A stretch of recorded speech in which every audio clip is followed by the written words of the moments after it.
Welcome everybody to the After Dark Show. I'm Don Rogers. Joining me this week is a very special guest, and I'm honored that she is either staying up late or up really, really early because she is all the way from New Zealand. And this is a friend of mine that I've known for probably 2 or 3 years now. She came into my life very, very early on into my spiritual awakening, and she was actually a panelist on a show that I used to do called the Round Table Show, and that just kind of went its own way. And you can actually find those videos on my YouTube if you're interested. But she's a wonderful person. Like I said, she's from New Zealand, and my wonderful interdimensional exit buddy has interviewed her before on healthy nutritional choices. And tonight I am very happy to have her back. And it's almost a continuation of last week because, we had Maya Starfire on talking about how she had interactions with orbs and fairies and other entities. And that's much of what we're going to get into tonight as well with my wonderful guest, Stone Hobbit, because she has been having experiences for a very, very long time. And we're going to get into that as well as some other amazing stuff. So I just want to say thank you, Stone, and welcome to the After Dark Show for the first time, even though I know this isn't our first interview or first rodeo or however you want to say it, but it's an honor to have you back. You're most welcome, and thank you for having me, Don. It's always fun. We've got to make everything that we do fun, good memories. So thanks for having me again.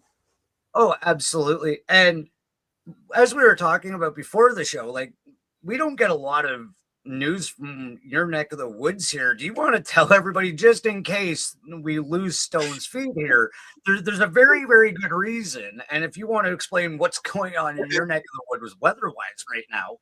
Well, I look at it as, let's put it PC correct.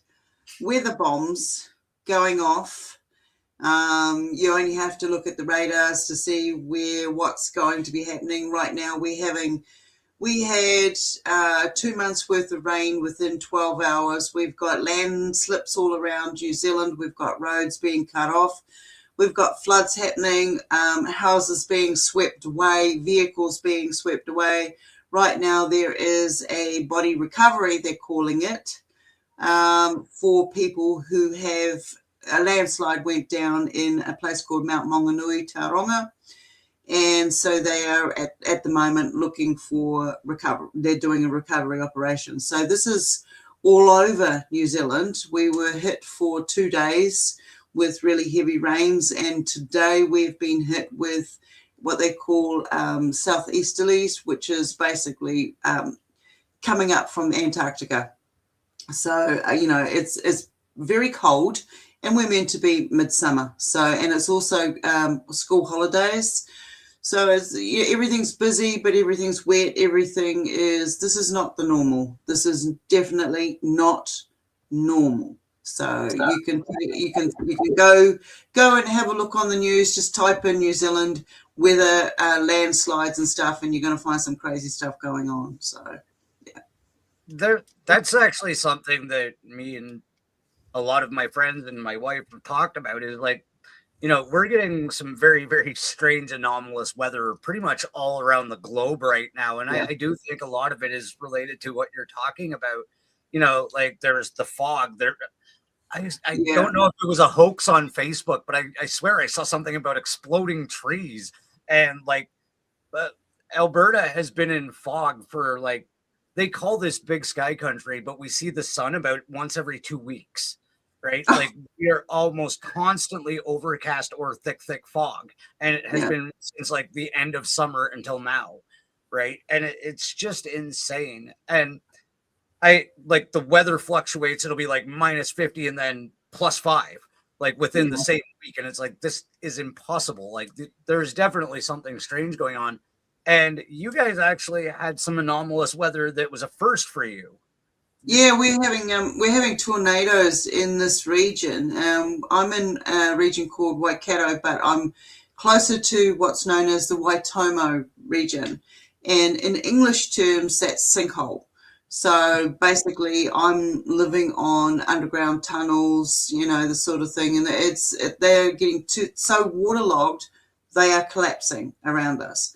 So this is some of the stuff that's going on here. So everybody's bunkering down, and we're sort of keeping an eye on our neighbours, even though we don't interact and that sort of thing. This is an important time to be aware of. I don't see this as normal weather patterns. I see this as man-made, created, whether or not they are being backed by, ulterior motives and species, whatever you want to call it. And there's there's so many different dimensions going on right now at one time, and you just got to be very aware. Be aware of what's going on in your neighborhood. When I say in your neighborhood and in your environment, how is your land moving? Have you got cracks in your house? Have you got cracks appearing in your driveway? Is the water going on and off? What is fluctuating? Have your candles, have the basics, have a bug out bag with your importance in it if you have to up and go. So it's almost biblical. I try not to get into that side of it, but because I see everything as a reset. Everything is a reset. And if you look at stuff, he who controls the weather owns the world. All right. That's what's always there. It never leaves. So yeah. No, I 100% on the same page. Like I said, well, even Kyla said in the chat there, like, we moved here 4 years ago and the weather wasn't like this. Yeah. It shifted within 2 years on a fundamental level. Like, it was bright, it was sunny, it was everything you expect of a place called Big Sky Country. And now it's like gray and cloudy almost all the time. Like, we barely had a summer. And don't even get me into the sun, because that's a whole other rabbit hole we don't have. Exactly. I've got I'm there with you on that one, mate. I'm there with you on that one. Yeah. I don't see the sun as what we've been told. I don't see any of the stuff they told us as what they've told us. Okay, that illusion is long gone. And so when I had these beings come in, I had a woman come on my doorstep, and she said to me, "I've got a message for you.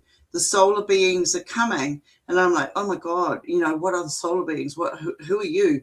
And I was already having these, what I called back in the day, plasma spheres coming in. They were orange. They looked like flame going through the sky.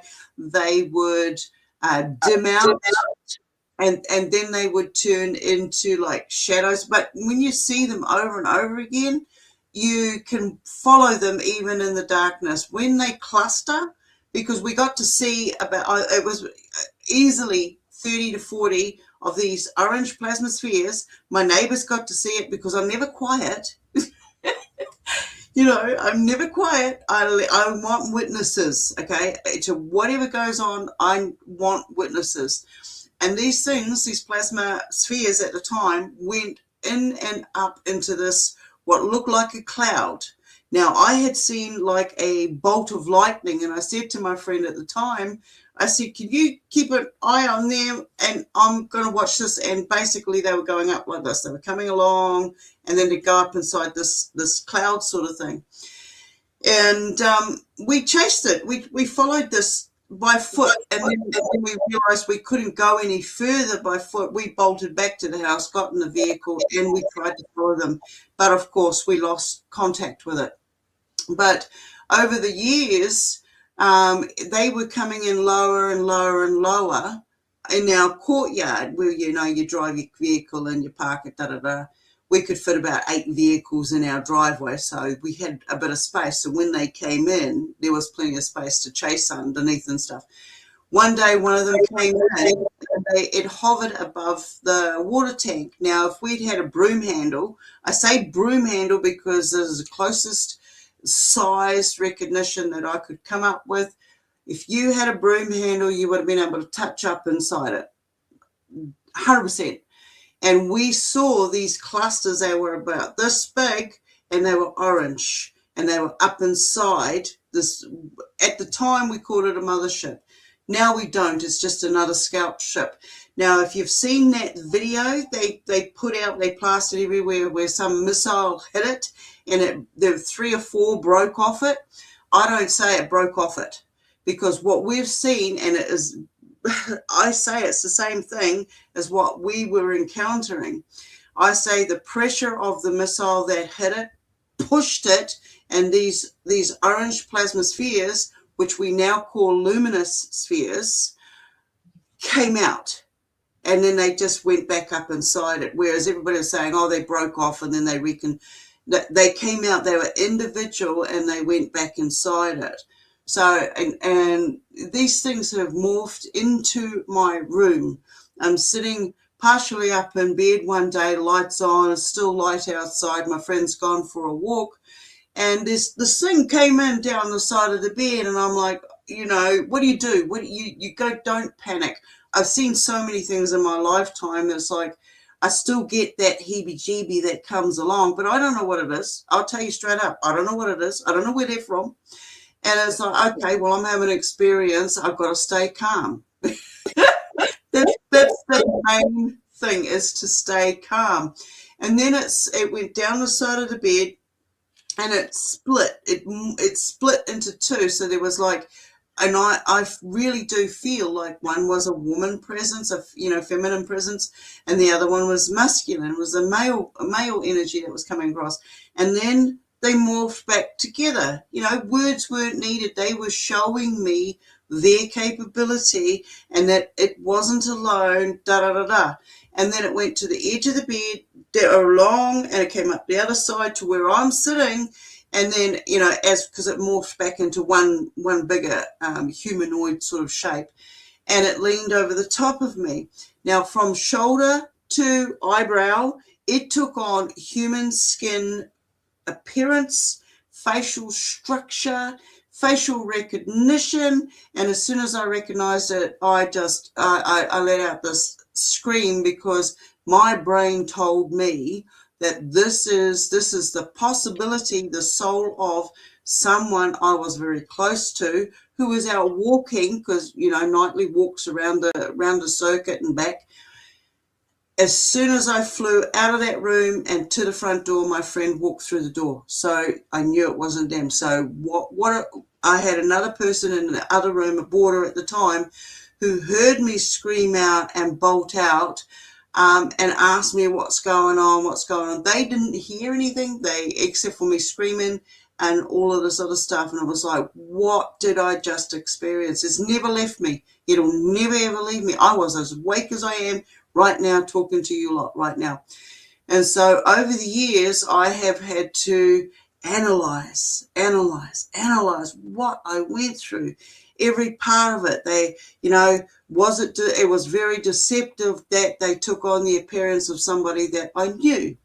That was familiarity. That was communication. That was showing me their capabilities. At the whole experience, and there was no time when they put fear into me. The fear came from my own programming. My own belief system.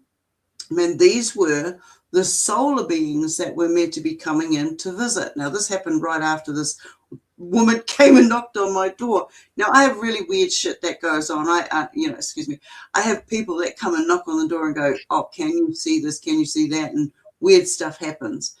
And so I was like, okay, now I'd seen these orange plasma spheres, luminous beings going past.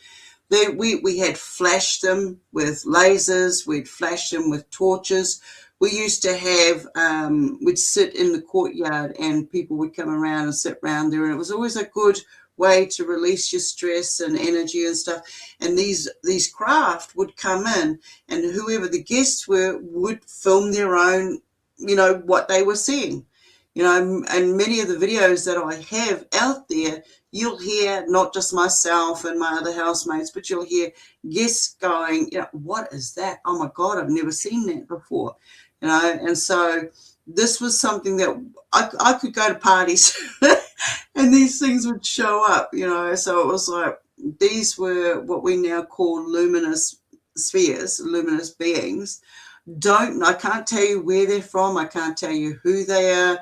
There's no names, but anytime I think of them, they're right there. They're right there. I feel like I'm in communication with them. If I ask them a question, they'll give it to me. But with all the encounters I've had, I've never needed to ask, what's your name? Where do you come from? It's like, it's limited space, limited time, limited energy. Why are you here? What is the reason you're here? Why are you coming to me? Go and knock on somebody. Go and knock on somebody else's door for a change. But no, I do have a connection, and I'm happy for the connection. Um, I don't know where they come from, but they are very intelligent.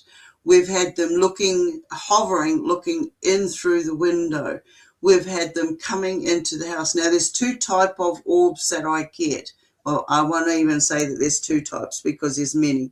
Now, in the orb category, which is a different dimension, which I do not believe, that I don't feel or I have the knowledge of just at this point, that the luminous spheres or the plasma orange spheres that look like flame, because they also can turn white, they can also turn translucent and look like a bubble going across the sky. And they can also turn into like a seamless metal ship, a sphere going across the sky.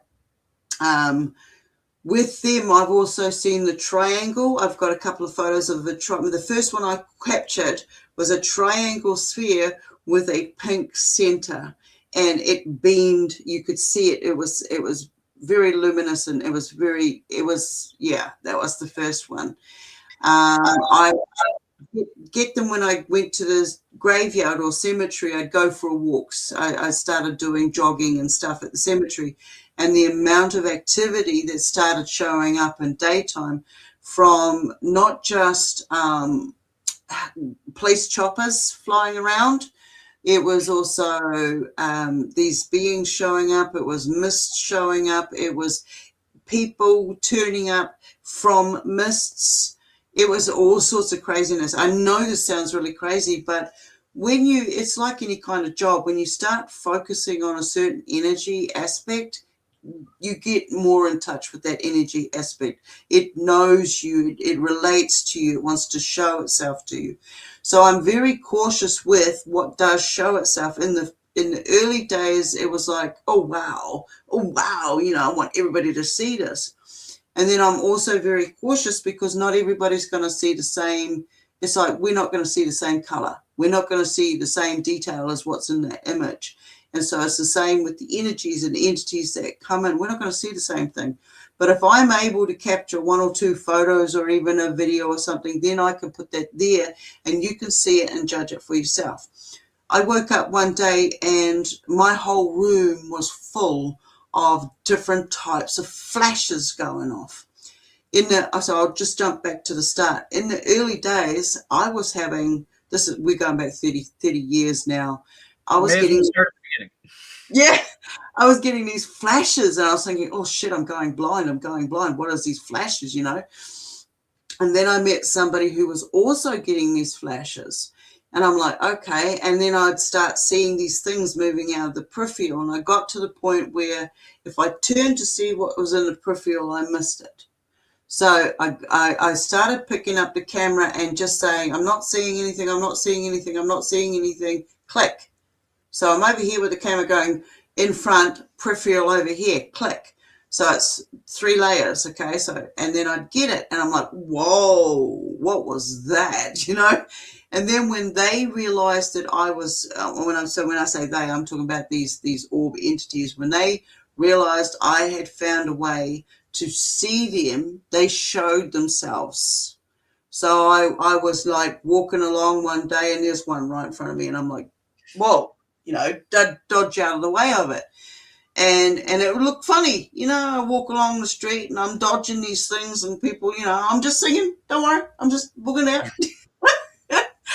And after a while, it was like wherever I went, these things started showing themselves, and I thought it was a game. It was like it was a game to them because somebody's seeing us, And so when they all showed up in my house in the morning one day, the light was coming in the room. It felt like I was at the end of a rainbow. I've got a video out there called Sparkles, and you can see them flashing all over the place.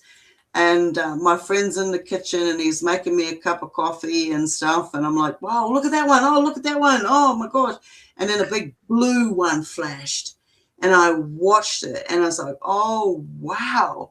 And then I'm following one that went across the room to the curtain. I saw the curtain move and I'm like, no way. That is now physically interacting with our material, with a material object, a curtain. And when I slow the video down, I see a little entity run away from the curtain after it's touched the curtain.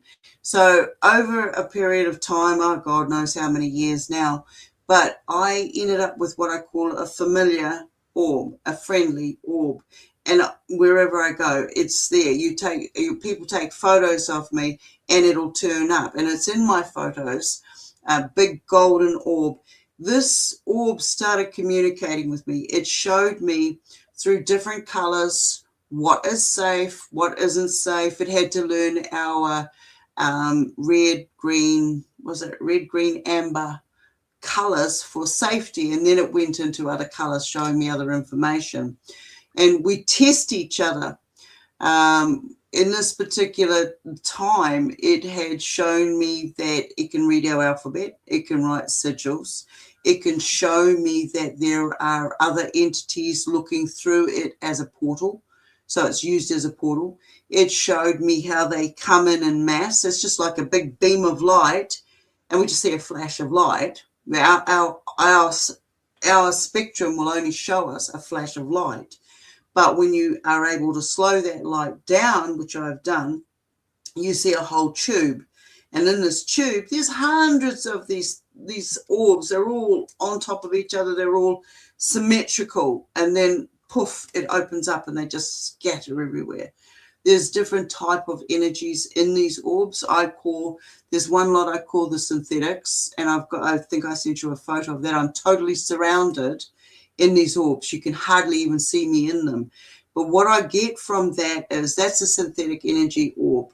So I'm looking at with Cosmic Voice at the moment. We're looking at the 8th sphere, information to do with the 8th sphere. And in that is like, they can't, it's not hell per se. It's another energy. Yes, that's it.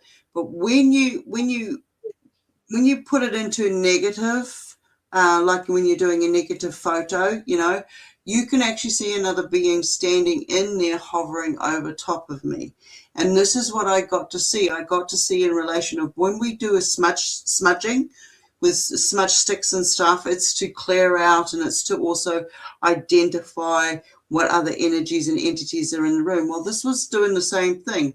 When I saw this photo of myself in there, I was able to also see other entities in there. There's a really tall one hovering over me. I'm not going to describe it because I'd like you to go and have a look for yourself and see what you see, because what you see will be different to what I describe. And I want it to always to be genuine and authentic, so you look at it for yourself. So I was seeing that the synthetic, this type of being will use the synthetic energy orbs to come in. They're not masking them coming in. These synthetic orbs will use the energy for that so that they can come, so the other being can come in. Then you get the living orbs, which are like the one that I call my friendly, who can send me sigils in photos. I'll take a photo. I've got a photo there. It's got an exclamation mark. I don't know if I sent that one to you or not, but it's got an exclamation mark. It wanted to know what I was doing. I was sitting there with another friend, human friend, and we were having a lunch. It wanted to know what I was doing. So it had an exclamation mark in it, and it shows up on the couch sitting right next to me. It was really weird.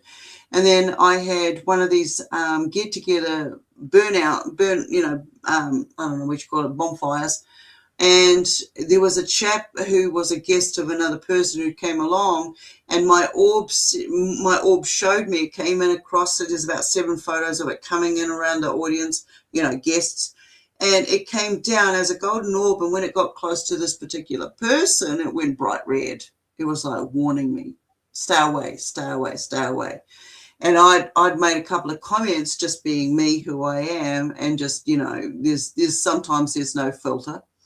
And I just said what I did, and the orb went red saying, warning, warning. Later on, I find out that he'd just been released for grievous bodily harm, actually stabbing somebody. So it was like, oh, wow. Okay. Thank you, my friendly orb.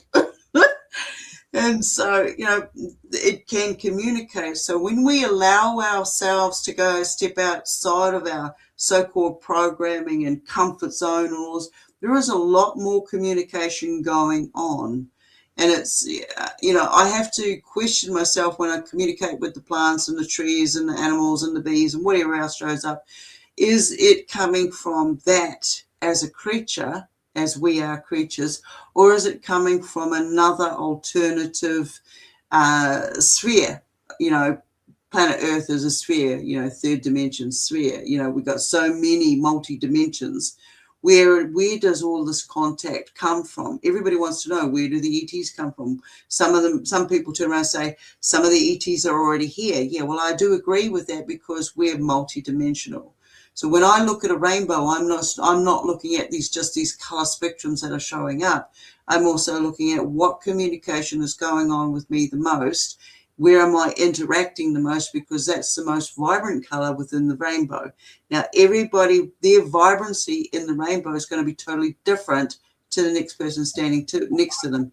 You know, these are what I call our chakra points. Each chakra being, you know, the cockpit to going into these dimensions, if you want to call it that. And it's the same as when these orbs show up. I've seen, and then you'll see in some of my photos, I've got orbs that have got splits going through them.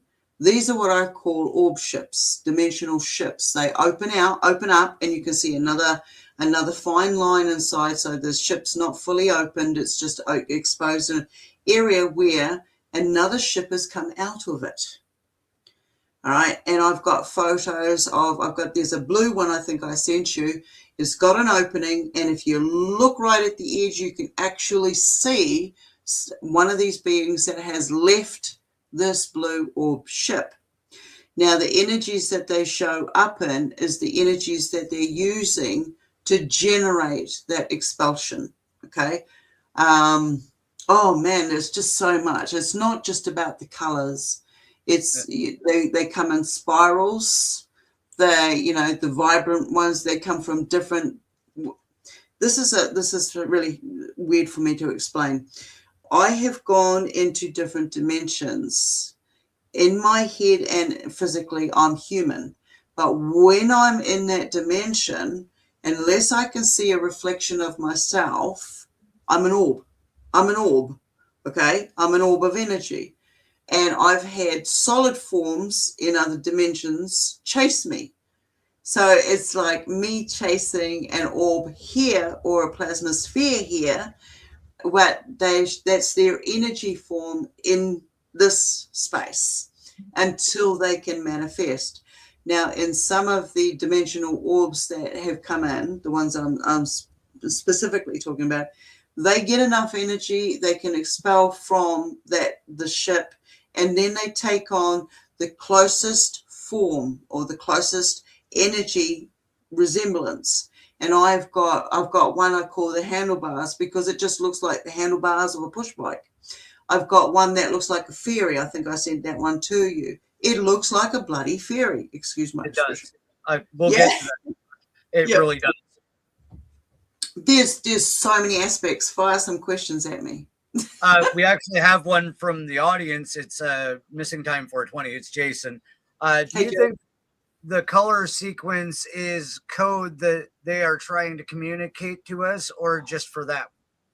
No, I think they're trying to communicate. It is, you know, they come in so many different colors, and it's not just them communicating to us. It's also them assimilating, if you want. I know that's really a robotic sort of terminology, but you know, it's a label. They're assimilating the energies around them at the same time. So when I started taking that video of sparkles in the room, they were coming in all different colors. Now, it's not that it was they're picking up on information and frequency in the room, but they're also got their frequencies and stuff going on and communication coming into them about what's happening in the space that they've come into. So they're assimilating that energy into one energy form. So when we see a blue one here or a pink one there or a purple one there, whatever, green, it's like they're also taking on their energies. So when they get all their energies sorted out, we'll see yellow, yellow, yellow, red, red, red, whatever, in concession, So it's like if they're picking up on your emotions, they will relate to that emotion. So if it's a green emotion, if it's a yellow emotion, where is that coming from? So I see it as color equals communication, a form of communication.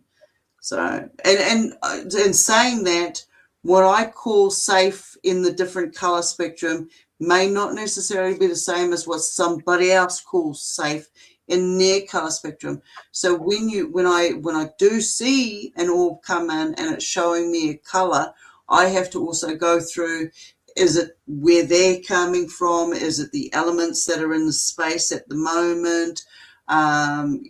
We see there's so many explanations. Go with what feels right for you at that particular time, and don't be surprised if it doesn't change a little bit down the line, because knowledge grows and color changes. So I have a quick question, and then I'm going to ask another one from the audience. I tend to use my body like a lie detector since I've started having my spiritual awakening. Like, I'll literally ask myself questions, and the physiological response is like how I judge.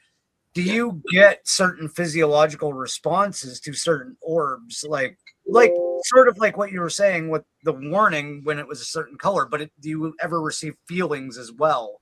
Oh yeah. Yeah. Oh yeah. I will. Yeah. Sometimes I get overwhelmed emotions, like, why do we treat each other the way we do? And then there's this deep sadness, from the contact that I've had, it is they want to know. They want to know what we're experiencing, because they don't experience it. They don't have the emotions the way that we have emotions. We have to teach them what it is, but I don't want to teach them wrongly. So when I do feel it, it's like some people will say green equals this, or orange, red, blah, blah, blah equals this. But it's every color is different. So when I get this overwhelming feeling, sense of, oh no, this is desperation, we need to see it, we need to see it, we need to feel it, we need to feel it, we need to get in touch with it.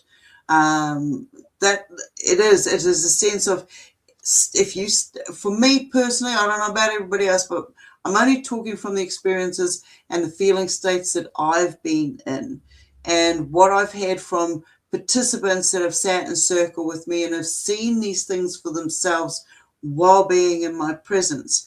They will have other, I remember I was feeling a deep sadness while this other person was feeling this absolute joy and acceleration. What I was getting was, I was feeling a sadness because I was, through the orb was tapping into the other person's experiences, because it's not just that I can see and sense, but I also have these other abilities, and I had to actually get in touch with the fact that these beings can also get in touch with my abilities. So it's like, okay, I have to be a little bit cautious here. That is not my true feeling state. That is a memory state from the other person who's having an exhilarating experience. It's like they were really pleased that they got some information from a loved member who'd passed on. So for them to get to that point, they had to have experienced grief, sadness, and all loss, and goodbye loved one. And then they were happy to get that information that was given to them. So it's like, it's not straightforward. It is complicated. It is a form of communication. If you ask me to sit down and learn a language, it's going to take me ages to learn that language, but until I find the pattern that I can pick up on that language. And it's the same as these beings that come in, whether it's the orbs or the plasma spheres. If I have an open mind, but I don't have it so open, my brain's full out. All right. And question everything, so that when they do come in, because everything is a trickster. As in my brain, where I come from, everything is a trickster. And that's one thing that I'm very cautious with, because that combines with, the sphere 8, it compares with programming, my upbringing, everything that we're bombarded with, the energies. And so you have to do this for yourself. You have to come up with your own conclusions for your own experiences. And when it sits right, just have that little bit of 1% doubt that it's going to change, because I can pretty much guarantee you it will. You can't go by what everybody else says.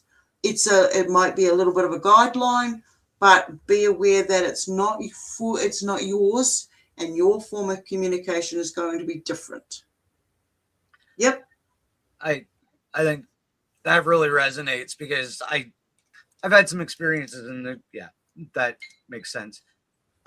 Next question from the audience was one from Stitch under the name Wicked Skunk. When I take photos, I have certain orb colors. Could that be loved ones that have passed away? It could be. It could be a lot. This is where I say be careful, be careful. I've gone to people's places. I've got a whole selection of photos there where I've said to them, pick a color. Just pick any old color. And, and they'll pick a color. It's gotten to a point where they can pick a color right on a piece of paper, not even tell me about it. And I ask my friendly, show up. And I'll take a photo, and boom, I had, a lady who said she wanted to see an orb, and she was wearing a pink robe, bathrobe sort of thing. And I said, okay. And she said, show up. And it showed up on her shoulder right here. And it's the same color as the robe that she's wearing. It had nothing to do with her emotions or the energy in the room. It had to do with her thought process, and it was communicating with her. So she picked pink, and she picked the color that she was wearing, and it showed up. And I've got a photo. It's out there. I don't know if I sent that one to you, but I put that there, and I'm like, wow, that's really cool. Now, I was doing a class, and one of the, I had about 7 or 8 students in it at this particular day. And I said, okay, so we're talking about orbs. So this is what I want you to do. We all pick the same time. We're all in different time zones around the planet. But you pick that time. So my 7 p.m., your 7 p.m., and so on and so on. So then I want you to think in your head, write it down on a piece of paper, the color that you want the orb to show up, and get somebody to take a photo of you, or set it up so that you can take a photo. I want a before and an after thought. So you take the photo before you think it, before you write it down. There's nothing there. Then I want you to take a photo of it at that time with you, have written it down on paper of the color you want it to show up. Now, I said to my friendly, look, I want you to show these guys in my class that this is real. Show them this is real. And it outsmarted me. What it did was it showed up in everybody's photos as a multicolored orb. Everybody got back to me with a photo of it. We all had the same colors in our one particular orb. One lady had a side profile of a face starting to show up, but it also had all the same colors as everybody else's orb. So I was like, okay, touche, you get that point, orb, you beat us on that one, but thank you for showing us. They're very intelligent. So, yeah. I hope that helps. I mean, I'm pretty sure I sent you that photo too. Yeah, I was wondering, do you actually going to start bringing some of them up, and do you want to go through and explain what they are as we do? Absolutely. You've got them more. I know I haven't sent you all of the ones that I've been talking about, but I know you've got some that I have. So I actually even managed to screen grab some of ours from like 2.5 years ago when we did that on my show, my first show. So I've got some of the ones you didn't send me this time. So Okay, sweet ass, all good. Oh, that's my friendly. That's how my friendly will normally show up to me as a golden orb. You'll see it start off as a white orb, and then it gets the energy and turns into a golden. Yeah, definitely my friendly. Been around. That's my friendly. I shouldn't have even said that. I should have said, "Can you recognize that one?" But that's my friendly. Yeah. And is that the scene that you were talking about where you were at the No, party? no, That's that's a different one. It was just letting me know that they were there, keeping an eye on me, and that's a totally different party. I mean, I right. can go to totally different locations. Now, this is the one that I was telling you about where I asked it to show up in people's, the students' photos. It showed up in these colors. All right. Everybody's photo had these colors in their orb. So, yeah. That is just wild. Yeah. Yeah. Yeah. Now, this is inside my fence at where I used to live in Auckland. Now, this is different to the orange plasma spheres that would come into the yard. Yeah, the ones that would come into the yard would be bigger than the actual letterbox that you can see on the fence there. This is more of the dimensional sort, like the friendly that I'm talking about. Get back there. Jump into that. Okay, that last one you had is the same as the one. I don't know what that popped up. Hold on. It's underneath a chair inside the house. Yeah. And so you can see it under the chair there. It's the same sort. Okay. I don't even know if it's the same one, but it's the same sort. So I was at a friend's place having a couple of drinks, and I just happened to know these orbs started showing up, coming through the wall and taking on different patterns. They want to interact with our energy. When we're of high energy, whether it's at a concert or a church or any form of gathering, they like this energy and they can harness that energy. And what they've shown me is if they can harness it, then so can we. So that is very cool because I went down the whole Tesla thing about harnessing the energy of the universe and all that stuff. And so I find this part fascinating that we can work with this stuff. Okay, now this one, you can see one above my head. It's just coming through the ceiling. It's coming through the ceiling above my head, and that's how it's traveling. The big one on the side there, you can see there's 3 points on it, 3 smaller, what would you call it? Smaller spheres coming, more solid forms coming out. So I call that an orb ship.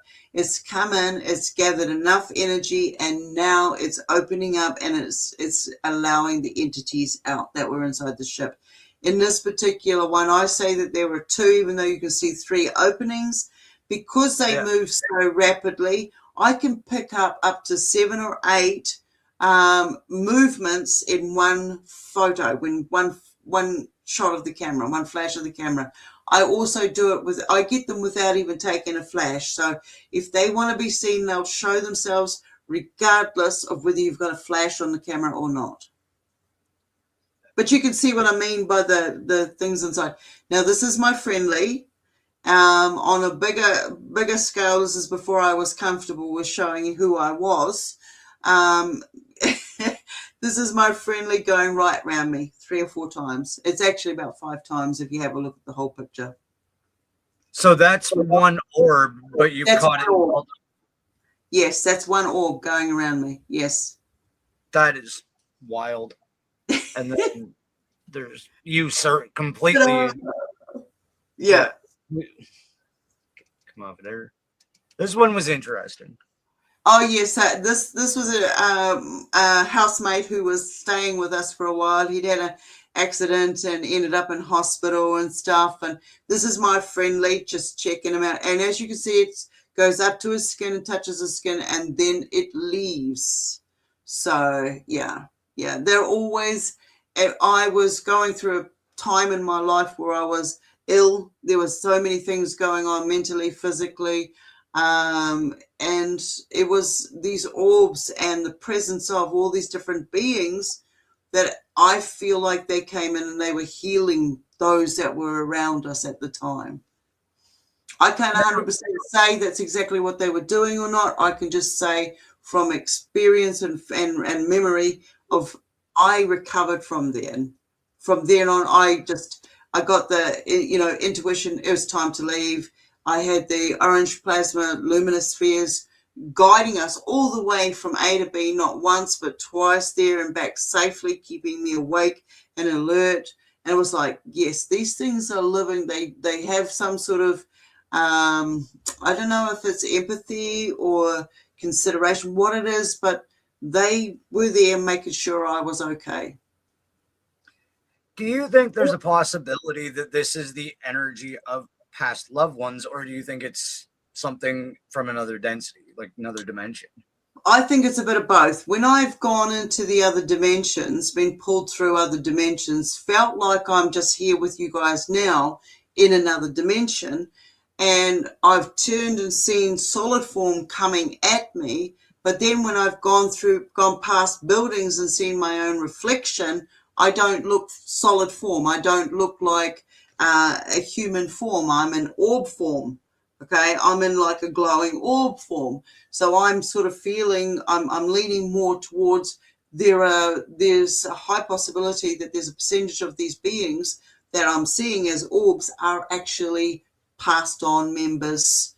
I'm not going to rule that out, but I'm not going to tell you 100% that's where I'm at. I'm only going to go with the feeling state and what I've experienced.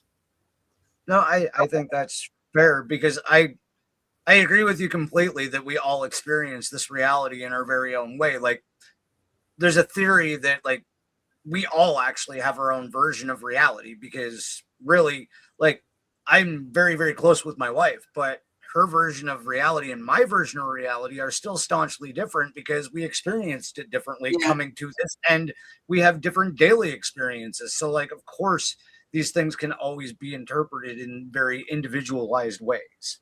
There was an experience that I had back in the day, and I labeled it people popping.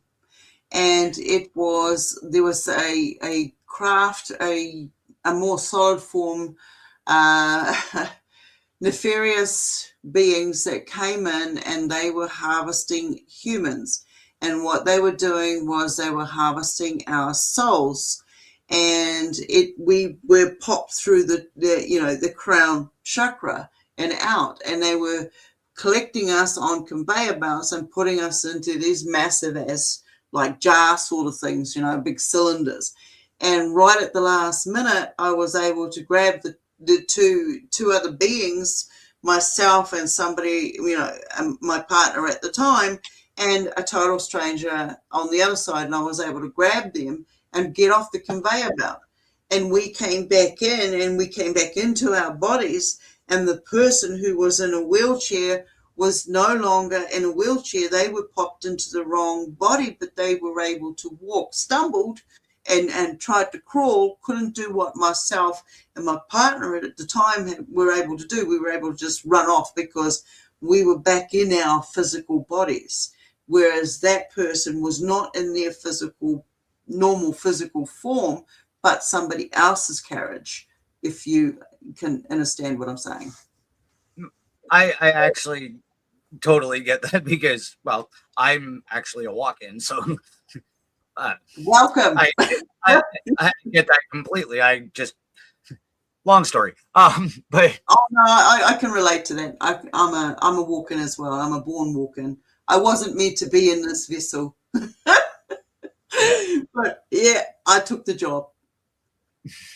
So there's okay now this. Oh geez. Okay. I was doing some work with a group, and I stood outside. I had all my devices with me. I'm doing my EVPs and everything, and I'm pointing my camera to the sky, and I'm like, okay, friendly, show yourself. Now, this guy here is my, I would call him my Zeta Grey friend. He flashes me. I call him Flasher. And it's not, Flasher is actually the way that they communicate with me. And this is a long-term relationship that we've developed over the years, lifetime. When I first took this photo, I saw two pointy ears on the side of his head. Now, when you take a photo, when you see something, it changes you. It doesn't matter what it is, it changes you. And I spent years looking at this photo going, ears, ears, pointy ears. And then one day out of the blue, I looked at it and went, oh my God, they're not pointy ears. They're two other beings on each side of him looking out of a portal. So I had a friend who said, oh, let's play with this and throw it into a negative. I think I had View Pro or something at the time. This is before AI and all of that was available. And I had a look at it, and you can see that there is a definition, a very defined circle. So it's like a portal at, a window on a ship, those circular windows. And these three guys, these three beings are looking out of the window. So there's one on each side of the main character looking out the windows. But he's definitely got the windows. Some people have told me he's Lyran and all of this, and I'm like, no, this is my Zeta Grey, and there's two others on the side. So yeah, no name, don't know where they're from. I can go out there and just flash them, and they'll flash me back. I just think of flashing them, and they'll communicate straight back. So, and I know that I've had a change in crew. When I was up in Auckland, they were, this is going to sound crazy. I've got a photo of a ship hovering above the house. And that particular ship, I felt like I was on. They were getting in trouble for too much human interaction. And I was like there with them on board while they were being told off. After the fact, they were disbanded, and every now and then I'll get one of the old crew come in and go, hey, good to see you, bye. So, and I still get that. So yeah, but yeah, that's my regular flasher. He's always around. So yeah. Oh, I think Phil misunderstood that. Cosmic Voice misunderstood. I think he thought it was on your channel. Sorry. No, it's here. I was actually going to say, I could only imagine what he thinks of that picture, because I know he has had several experiences with the Greys himself and has lots of information on them. I'm just trying to articulate that properly, but. Oh, I'm looking forward to catching up with Phil and seeing, we lived in the same location. We didn't know each other at the time. Over a period of time, I haven't seen all his photos and stuff as of yet, but what I have seen and what I do know of him, we've got the conversations that we've had. They're the same beings.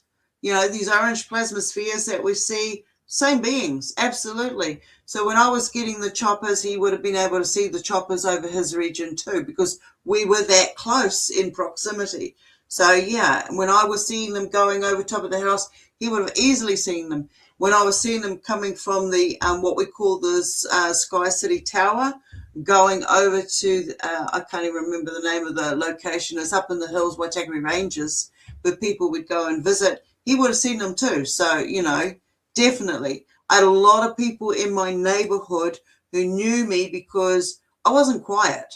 I would make sure that all the neighbors knew when I was seeing something, just to get clarification that I wasn't the only one going crazy. I keep smirking every time you talk about the choppers, because I don't know if you've caught it on my channel. I actually have. Now, most people know I drive a septic truck for a living, so it's not a very glamorous job, but it pays the bills. Yeah. I have a black helicopter with no tail number that will follow me around the city of Calgary for absolutely no reason. I have photos of it. And we live in a very rural area, so there's no need for there to be a traffic helicopter out here. It flew. I have the footage. It flew over our house, and when I had my phone in my hand, and you can well imagine they can connect to your phone just as quick as they want to. Oh yeah. I was recording it, and I'm like, I can see you, and you can actually, in the video, watch it turn around and leave.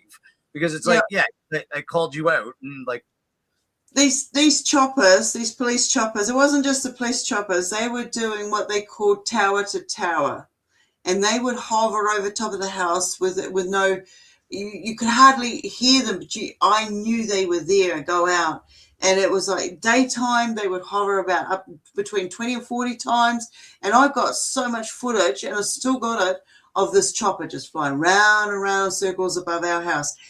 In these photos, in the footage, you can see these solid form white orbs hovering underneath these choppers, seeing what I truly believe that these choppers knew exactly what was going on in my house. My place was a porthole. Okay, I don't care what anybody says. I had so many different types of beings. I had shadow people walk past us in daytime. Me and a girlfriend were sitting on a couch having a couple of drinks, and these shadow beings walked down the hallway right past us, in front of us, and out the front door. The front door was open, it was glass, and we could see their reflection. They were shadow people walking outside my front door. All right, and we're like, whoa, you know. And after that, the next encounter I had was I had that one where I got pulled through another dimension, and I showed up as an orb. All right, that's the one I'm telling you about. And when I came back and sat upright, it was like jolted out of the bed. I saw that what was solid form on that side come into our reality as a shadow being. All right, you put me under hypnosis, do whatever. It'll be the same thing over and over again. That's what I experienced. And these shadow beings, they were coming and going all the time. We were having things moved. We had our phones tapped. We had the helicopters flying around. We had orbs coming in. We had people standing at the gate in full suits with big boom cameras. We had the Westpac rescue chopper flying over with a boom camera looking in our area. We had the council members come along. They wanted to count the trees in my backyard. There's no trees in my backyard. you know, we had, you remember that game that was going around for a short while, Pikachu, whatever game it was, that, oh my God, I nearly lost my top, was this woman who was getting her kids. They came up to my gate and they found a Pikachu in my yard. So it was like, so there's the government connection. There was a heck of a lot more going on to what we were experiencing at that particular time. So, yeah. Crazy days. We could go on forever, I'm sure. Let's go there. Because this one was kind of interesting. This is actually one from the old show. Oh, okay. Yep. These are just beings that showed up in the backyard. Daytime. Yeah, like, that's broad daylight. Yeah. And no visible light source. So there is one of these ones that showed up, and you can actually see inside it. If you look at the old photos, you know how you see this creature, this being that, you can't see what I'm doing, but they're crouched down and they're bending down inside of a ship. That is what I've got. I got one of those beings bending down like that in one of those ships. So, yeah. This was one that you showed me on our first show together, and I had to go back and get this again because it is definitely worth showing again. Oh God. Yeah. It's like I can manifest energy. I don't know what it is, but it shows up. So yeah, I've got them coming through the walls. And they will mimic what they can see or feel around them. That one always blew my mind. Like, that seriously looks like a fairy or something to me. Like, and then you go to this. That's my fairy. Yeah. That's the one I call the fairy. So if you know, when I talk about the fairy showed up, that is an orb that showed up as a fairy. That definitely looks like it is morphing into something that would have almost a human-like form. Like, it looks like it's kind of in transition to coming into this entity. When I look at that picture, that's what I pick up on. I've actually, I should have showed it to you. The original photo, I'm standing there and I've got my hand holding out and it's jumping out of my hand. That is wild. And And now, that is, yeah, that is like, you can see the, that is a recreation in the top left-hand corner of the two beings that came into my room. The one next to it, the orange plasma sphere, that is from that's one of the photos from the video where they came in from over the city. This is what came into my room and morphed into those other beings. The one next to it is a gravestone at the Wakamiri Cemetery, which doesn't exist there anymore. But when I went in and questioned about it, it's in the same areas where they called it the dark area, where they used to hang convicts in that area, and there would be no grave, no headstone. Well, that was in that location. The next one is a ship that's opening up. You can't see what's coming out of it because that's not in that picture, but you can see how it's opening and there is another sphere inside it. The next one to that is just basically in my yard, how they all came in. I've got photos of me standing in the yard, the whole driveway is absolutely dry. There is no mist, there is no wind, there's nothing. These things are coming in. The next one you see in the left-hand bottom corner is my friendly with the exclamation mark in it. That was when I first really realized it was trying to communicate, and it was using our languages to communicate with me. The one in the center is my flasher friend, my Zeta Gray. You've seen the one at the bottom, that is my friendly, which is the same one as the exclamation mark. And then you've got a different type of orb, which is not the same as the top ones in the corner. And then you've got me with the mass showing up. So, yeah. that is an amazing collection. Like, I have got so many more different ones. I've got different types of ships. I've got the clouds communicate with me.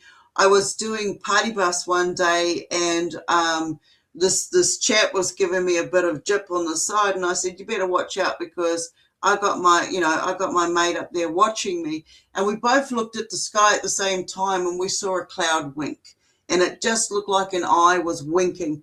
And he just freaked out like you wouldn't believe, and he just ran around saying, "Oh, she's a witch! She's a witch! She's a witch!" That's cool. Yeah. So I'm gonna go here. Okay. Yep. Now I'm actually underneath, and this orb comes up from just above my head, and I don't even. Okay, there you go. See it pulsating? Yeah, I'm gonna play that again. Yep. You're not getting the best of it. So you'll have to just go to the site and watch it unless you slow it down. You see it coming in? Yeah. Flashing across. And in it, you can see there is a solid black form in it towards the bottom of the actual orb itself. Now, with all the orbs, a lot of the orbs I get, they don't pulsate. Okay? They don't pulsate. They're just one energy source moving, right? But this one was pulsating. To me, this is what I call a ship.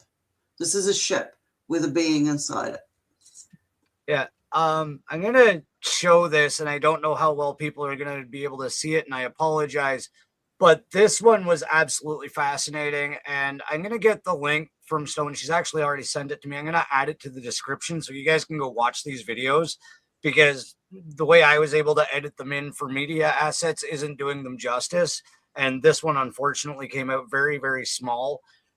I showed this to Spinger earlier, and she was just mouth agape. And oh, God. Okay, I know this one. Yep.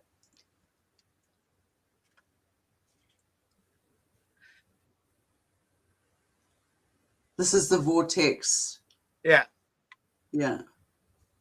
There's some crazy stuff I've been capturing with the camera, from things shooting across the sky to orbs coming up and hovering and then taking off to the vortex. And it's just like, whoa. Right there. When it just... Yeah. Like, do you have any idea what that is? No, no, I don't. No, I don't. But if you go further along in the video, it's really I coming clipped it. I nuts. clipped Yeah. it here in a second. I was having a chat with Maya, and I showed her some of the stuff, and she showed me she's got a similar thing, and then we've started seeing other people having the same vortexes happening in front of their cameras, and it's like there's no wind outside, there's no breeze, you can see the trees, there's nothing happening, and it's like yeah. I actually sped it up here. It picks yep, up again. good, yep. But those look like the ones that you into a volcano. Oh, fly into a volcano. Fly you into a volcano. Oh, I can't even remember how far in. I don't think it's too far in, but it Here, really. I skipped it ahead. Okay, yeah, it really kicks in. I mean, you watch that in a dark room on full screen. It's like, whoa, what is going on here?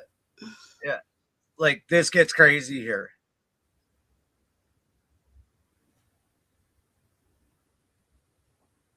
Yeah, man, what is that? I have no explanation for what that is. No, like, did you get locust that night? Because no, we don't get locusts that do this. Come on. I know I was being very cautious on that. Like, this is living. Whatever it is living. Oh, it's moving around. I've got photos in daytime where we've got full apparition of it looks like a ghost man walking across the yard. So I'm gonna pull that down though. But yeah, like, so this has been basically like an ongoing lifetime of experience for you. Like, pretty much has been happening your entire life. Yeah. One of the other things that we talked about the first time we ever talked was about your night terrors and how that you also felt that those were multidimensional experiences of a sort. Yeah. And I'd love if you could rehash the explanation for that, because I've had people on with shows with night paralysis or sleep paralysis and night terrors and stuff. I've always found your explanation for this very fascinating. So, well, I had to study it because I didn't know what it was. I was having these terrors over and over again, and the thing was, I've just done actually a writing one of the chapters about one of them, and it's like when I first really started taking notice of it, I woke up one day and my partner at the time says, "Oh, what did you do to yourself?" And I'm like, "What are you talking about?" And he said, "You've got whip marks on your back, or you got cuts on your back." And I had a look, and they would look like whip marks. But while I was inside the actual dream state, what I'm calling the dream state, it was a night terror. I was running for my life. I was in some sort of medieval nighty sort of gown thing, and I had been whipped on my back, and there was not just myself, there was a whole group of us running for our lives. And one day I saw this documentary where they were trying to figure out the wound marks on this guy's skeletal that they'd found. And I'm like, I know what happened. I saw that. And what it was for me was when I was running, because our village had been raided. This is going by what I recall in the so-called terror. And I'll explain what I mean by so-called terror in a minute. Was when I'm running, I managed to get away and fall in some mud, so the hounds couldn't get me, because these guys on horseback had dogs with them as well, and they were hunting us down. They were chasing us down. They said from what I can recall, they said once we had been whipped, we were free, but that was not the case. They were taking everybody out of the village. Okay, they're going to annihilate the entire village. And it wasn't far from where Stonehenge was, but it didn't look like Stonehenge as we know it now. It looked a bit different. There was more bush, and there was more stones, and there was, anyway, long story short, I remember turning back and seeing this horse rider swing his sword and make a cut to this guy that was running on, and this is how I recall his skeletal being found. I'm like, whoa, why is that coming to me? How do I know this stuff? It's all speculation. Everything's speculation. There's no way of proving it. And anyway, I managed to get away from the dogs because I'd fallen in the mud and they couldn't smell me like they could before. And from there, I was dragged into a cave. And inside that cave, you'll have to read my story to hear the whole story. But inside that cave, my forearm around this area, that one there, you can still see the scar. My arm fell onto the hearth. And it was a circle of stones that inside the stones was their fireplace, and my arm hit that. And when I came to, I had the whip marks on my back, and I had this big blister on my arm where my arm had hit the heat and created. So when I saw that, I went to, when my partner said, "What had you done to yourself?" We started investigating what the hell had happened, because when I went to bed, there was nothing like those marks on me. I'd never really related the markings that I got in my sleep to, I just thought I was clumsy during the day and just missed it, When I got there, I went to the churches and they said, because of your background, you need to go somewhere else because this is not religious. And so I went to these other places and they said, no, you need to go to these places. No one gave me a straightforward answer. So I started doing my research into spontaneous, I now call it spontaneous stigmata. It's something that I was bringing back from these encounters I was having. So then I started getting deeper and deeper into the night terror aspect of things. My kids were having them. I was waking up seeing, like we had an encounter where there was a grey standing in my doorway. And at that particular time, I know I was back to back with my partner, yet I saw him face to face and we were telepathic. We were having a full-on conversation. What's going on? What the fuck? And then I just knew instinctively that these beings weren't here for me. They were here for my kids, who were all pretty, they're all toddlers and first to second year of school, And it's like, don't you touch my kids. And I broke the sleep paralysis because I could not physically move. And I knew as soon as I recognized it wasn't my little kid, that what this being was. Now, to recognize it the way that I did told me instinctively that I'd had negative encounters with this type of being before. So in doing that, I raced in, I managed to get out of the bed, get to the other room. There was a light coming from underneath it because the seals, the door it wasn't flush. And there was no lock on the inside, and I'm struggling to get into it. And as soon as I did, the whole room was engulfed in white. I could not see the bunks. I could not see my kids. And that light just went engulfed in itself and shot through me, knocking me down on the floor. I got back up and went in there, and all the kids were sitting up, and two of them were sort of crying, carrying on. We got out of that house. I don't remember what happened for the rest of that evening.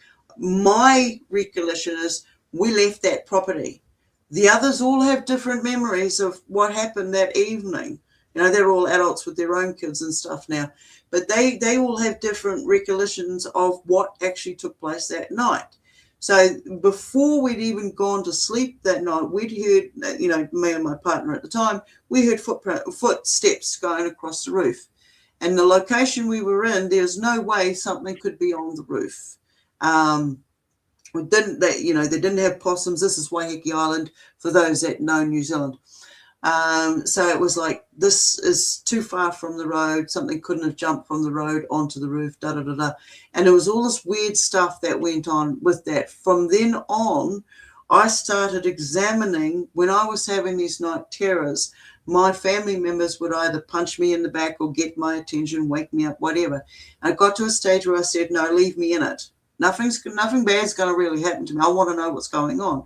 So I stayed in there as long as I could. I learned how to fly. I learned how to get strong. I learned that I was going into different dimensions, having different conversations with different beings. And I was able to start bringing information back. I'd come back with bruises and handprints and all of this and scoop marks and you name it. And then I started getting on the internet, and this is when the internet came in, because before that there was no internet. And I'm like, wow, there's other people having these types of experiences. And then I went away one day on a journey with one of my sons, and he had a night terror. And I'm like, oh my God, I got to shut him up. It sounds like he's being stabbed. It was terrifying. It was bloody terrifying. And I'm like, oh my God, is this what everybody else hears me doing? Anyway, when I came back to my place up here, I had started getting these signs. There was a lot of contact with these orbs. And one day I'm coming in through the back door, and my cat is in the wash house, and this orb comes in through the wash house wall, and both myself and the cat are watching it. It comes past, it hovers for a second, and it's like it knows where the bloody doors are. It doesn't have to use the walls, but it knows it knows where the doors are. And we follow it, and both me and the cat, we're following it. Now, these cats used to jump on my back and sit on me when I would go into a night terror stage, right? So they knew something was going on.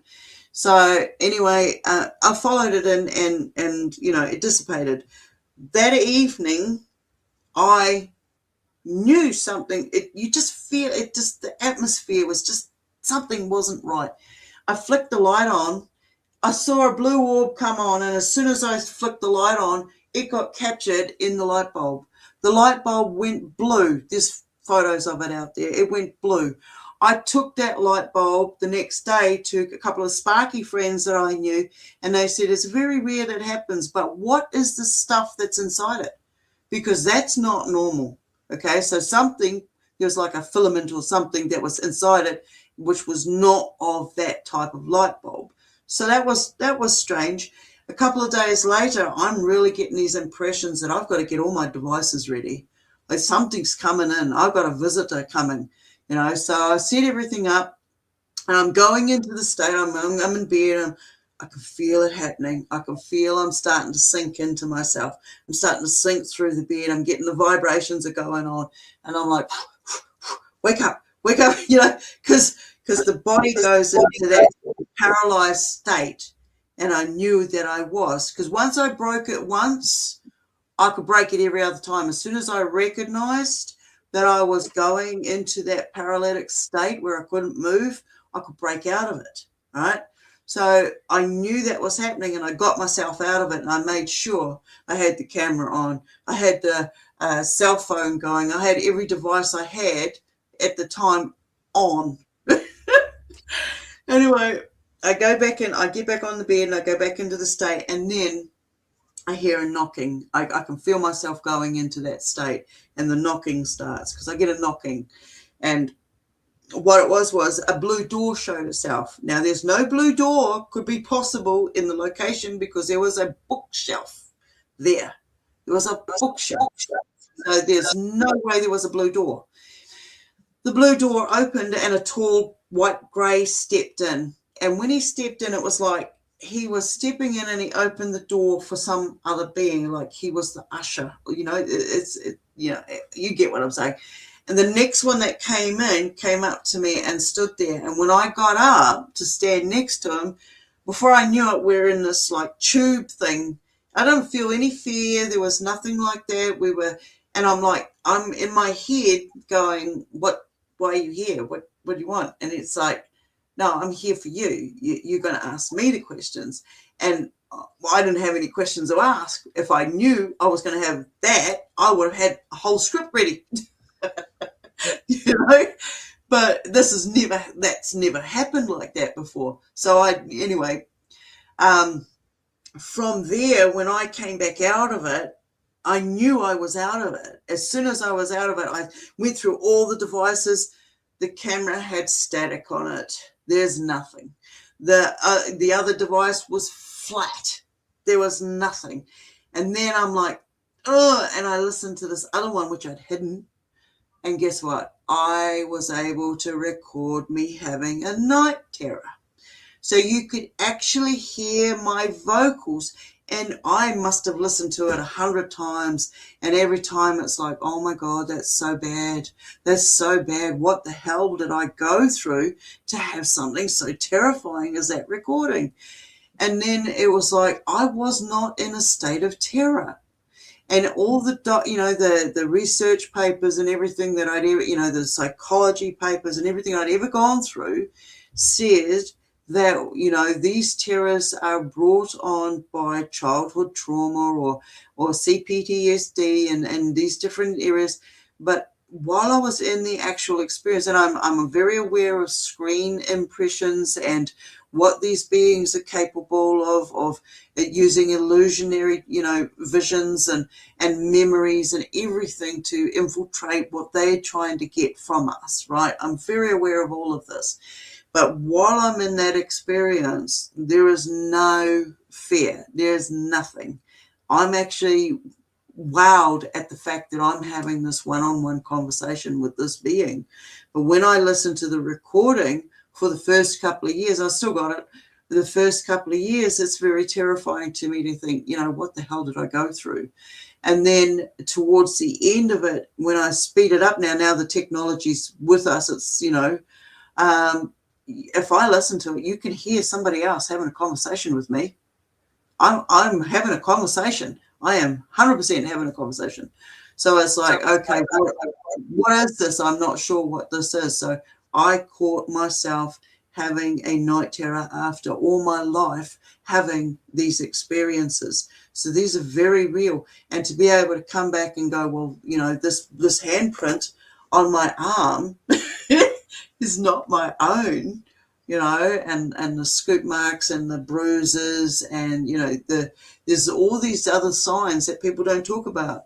There's the smells that people have, there's fragrances that come off us after we've been touched or taken by these other entities. There's all these different things that come to us. But it's like the programming has told us, oh, you are having a night terror. I do not see it as a night terror. I see it as the body is going into a forms of symptoms letting us know that we're going into another state of communication, another level of communication. So this is what the terror shows me is I'm going through one stage into another state. If you want to call it REM, you want to call it hypoxia, you want to call it whatever, you go for it. But I live with this. This is regular. I wasn't aware you want to bring this topic up, but last evening for this morning hours between, I don't know, I think it was between 4 and 6 a.m.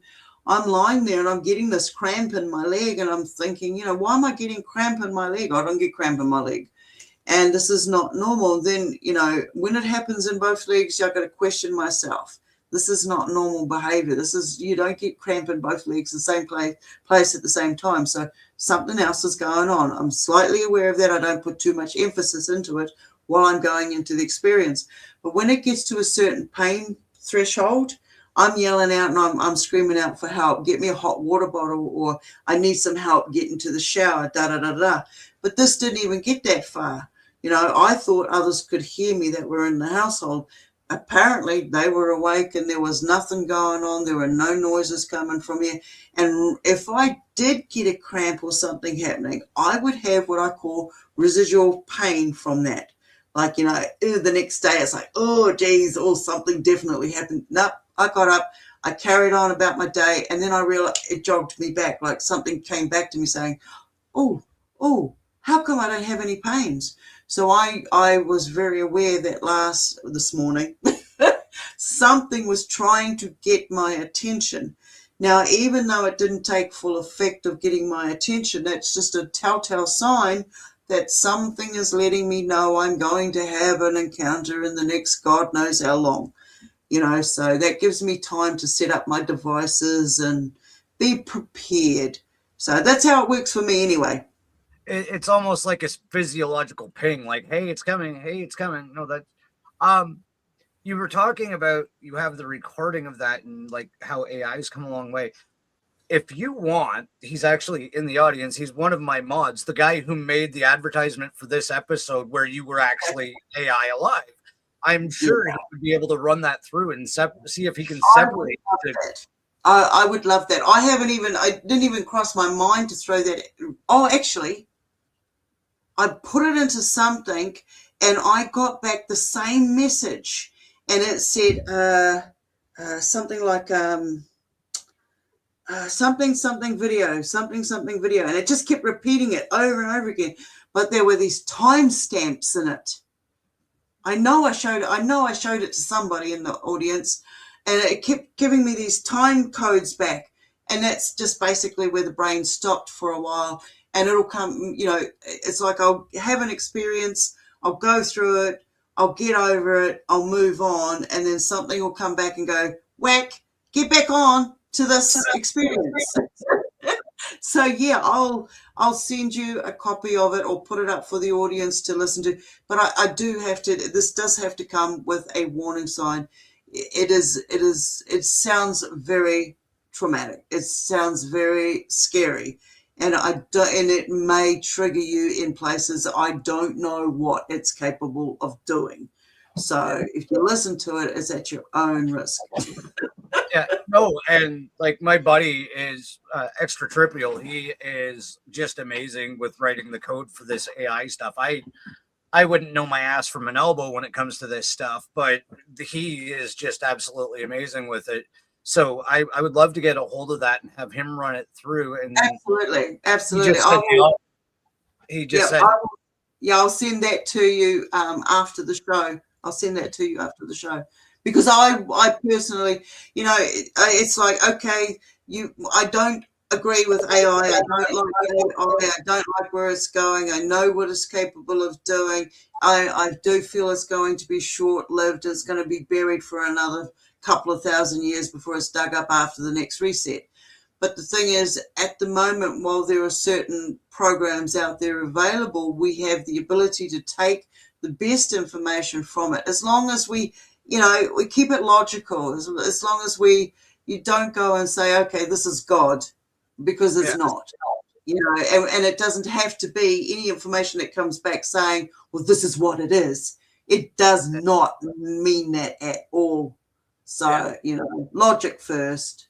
Yeah, no, I agree. I think AI is a valuable tool, and it can be very handily used right now. And just like anything, and Triple and I have actually been talking about this a fair bit. We're probably going to do a show on it, like basically breaking down the good and evil of AI. And like, I agree, it can be a very handy tool, but just like the internet, just like any other type of artificial intelligence, even your computer is, some people are going to do shitty things with it. And that's, look, that's just the way people are. Yeah. If people can take advantage of a situation, they do. There's no free lunches out there. And, I sort of live with the whole terminology that, people gauge you by what they can take from you. That's it. Well, Stone, we are coming up on 90 minutes already. I know you have Hearthfire Hangout and I can never get this. I have Roughshod Ramblings. Yes, Roughshod Ramblings. I was like, it was right there, but it would no. Yeah, we have I try to do 1 or 2 shows a week. It doesn't necessarily mean it's on the same day or the same time.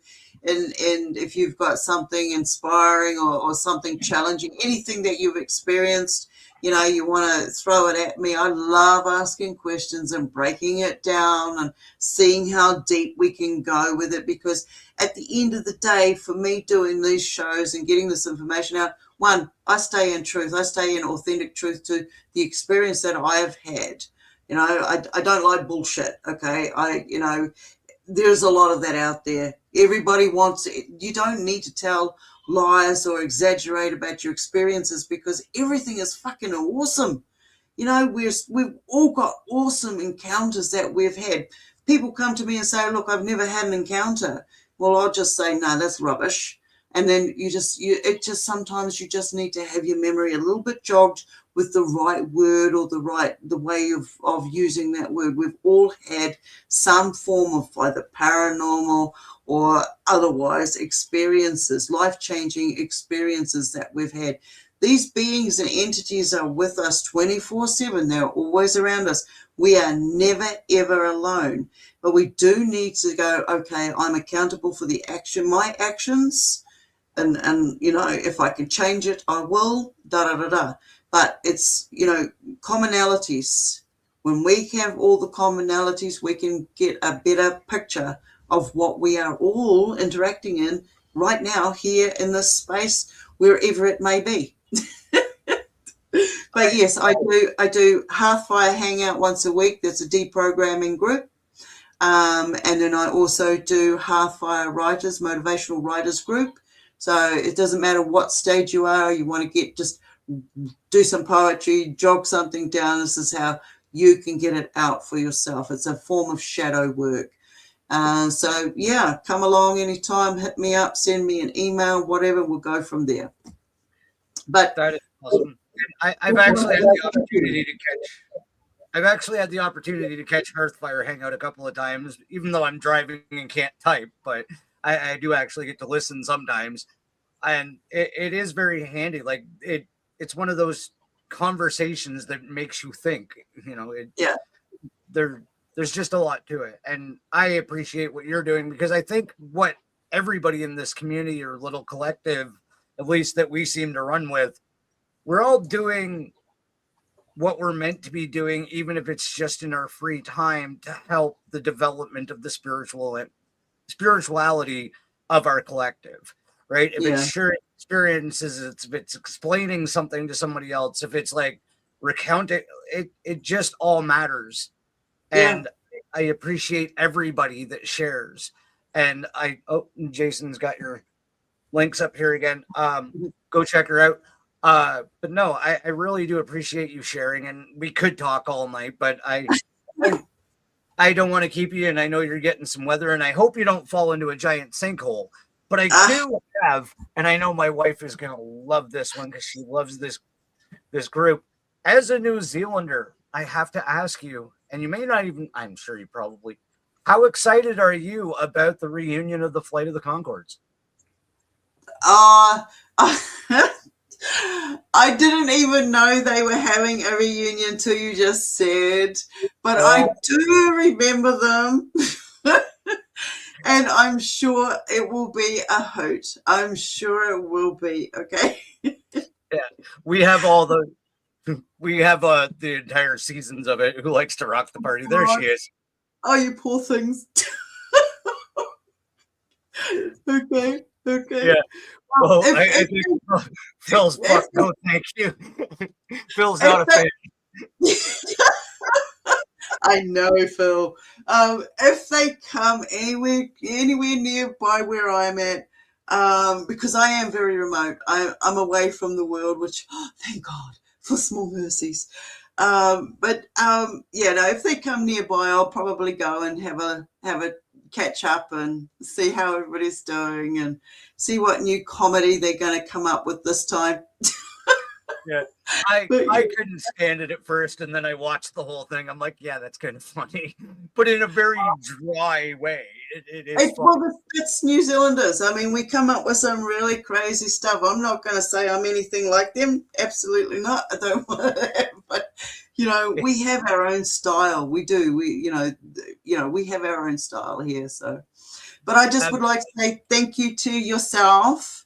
And lovely Spin Jay and anybody who's in the audience. I haven't managed to see who you all are, but thank you very much for coming along and joining in, participating, making this happen. And I look forward to seeing you again. And keep it real, guys. Everybody out there, keep it real, and just remember, tomorrow will be different. There's always something new that's going to come along, and if you allow that growth to take place, then we're all on the same page. So thank you very much, everybody.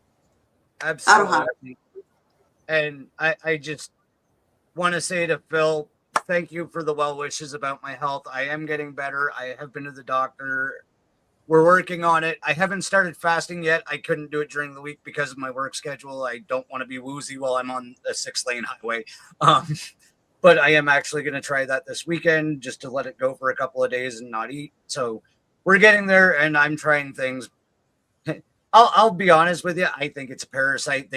I've been diagnosed with 6 different things and 6 different doctor's visits, and none of them were right. So, well, if you ever want to do a controlled fast, just hit me up. I'm happy to do it with you, because this is what I've done, and it was one of the best health changes I ever did in my entire life. So absolutely happy to do it with you. Yeah. I will absolutely talk to you about that. Yeah. Again, I want to thank everybody who showed up in the audience and commented and participated, and everybody listening to this in the future and on audio. And if you're on audio, come check out the video, because you're going to miss some very important pictures, and some of Stone's experiences are just mind blowing. And like I always say, if you can, please do go outside, because it's a lot better than sitting in front of this screen. And I love you guys. Yeah. Thank you.